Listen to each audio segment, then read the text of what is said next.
So you can see that overdubbing means that we can keep the first track in the locker completely safe while we record a bass guitar part onto a completely separate track. Now, if we screw up this bass part, in this case this would be track 2, then we can just go back and try it again without affecting the first one.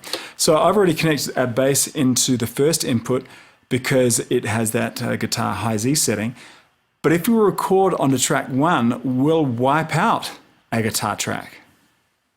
There's a dedicated swap bounce key on the front panel, and here's where we can swap tracks around. It's very easy. I'll show you just in a sec. Here's the dilemma. I want to record a bass guitar which can only go into input 1 because that's the high Z input, right? So therefore I can only record onto track 1. I guess I could go over to track 9 here and arm that and record that onto there. Just as a side note, you won't be able to arm this because it's already armed over here. An input can only be recorded onto one track. You can record onto more than one track with different inputs if you like. But in this case, if I go over to track 9 through 16 and try to arm that, it won't do that. That's because it's armed back over here. So back to our dilemma. I guess I could bring in our bass guitar here and go over to 9 through 16 and arm that for recording. But I really don't want that. I want to have our tracks kind of together. So here's the deal. Go back to our first 8 tracks here. I have my guitar recorded under here. I don't want it here. I'd love to offload that track someplace else. It's very easy to do. Swap bounce. There's 2 options there. We'll look at bounce later on, but the first one is swap. So swap bounce, select the first one and enter. Here's all you do. Ready? Drum roll please. It's really difficult. What track do you want to do? And then what track do you want to swap it with? Bang. Track 1 and track 2, do you want to swap them over? You bet. Hit enter. And then if I go back to the main screen here and I'll go to the top of measure 3, the guitar is on track 2.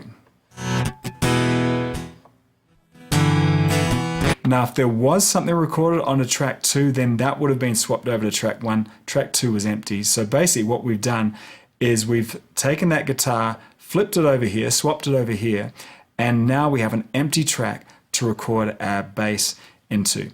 So all we need to do now is set up, just like we did before, arm that track.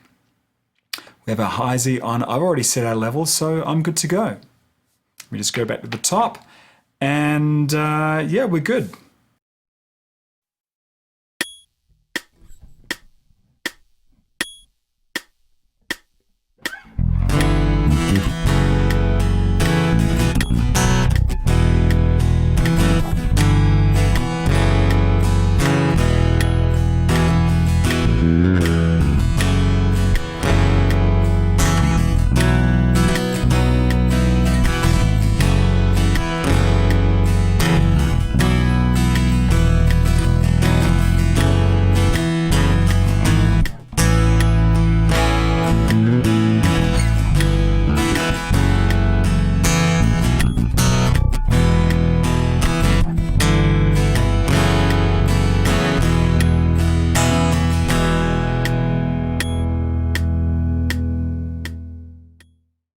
Set this guy to playback. So we now should have 2 completely separate tracks that we can play back. I'll go back to the top. Let me see this in measures. I'll fast forward a little bit to the top of measure 3, and here we go. 2 completely independent tracks bass. How clean is that, man?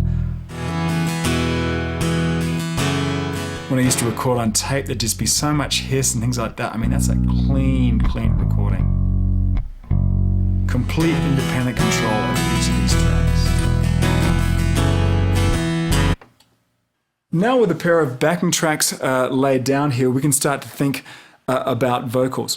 Now, you can probably guess what we need to do, right? We need to plug a vocal mic into the 5th input here, add phantom power if it's a condenser mic, adjust the trim knob to set the levels, make sure track 5 is armed. I mean, that's pretty much it, but before we actually record a vocal, let's quickly explore some microphone techniques.